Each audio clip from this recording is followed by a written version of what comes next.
Over the last several days, the United States has been responding to events as they unfold in Ukraine.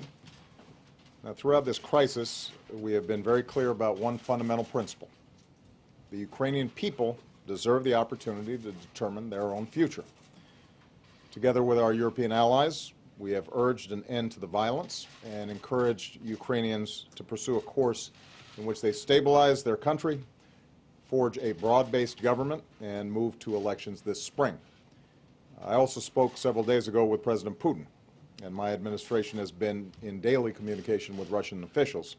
And we've made clear that they can be part of an international community's effort to support the stability and success of a united Ukraine going forward, which is not only in the interest of the people of Ukraine and the international community, but also in Russia's interests.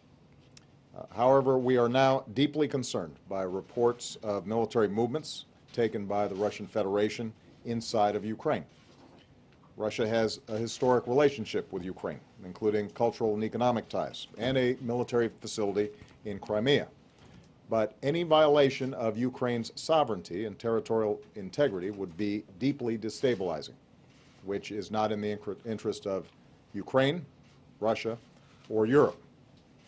It would represent a profound interference in matters that must be determined by the Ukrainian people. It would be a clear violation of Russia's commitment to respect the independence and sovereignty and borders of Ukraine and of international laws. And just days after the world came to Russia for the Olympic Games, it would invite the condemnation of nations around the world. And indeed, the United States will stand with the international community in affirming that there will be costs for any military intervention in Ukraine. The events of the past several months remind us of how difficult democracy can be in a country with deep divisions.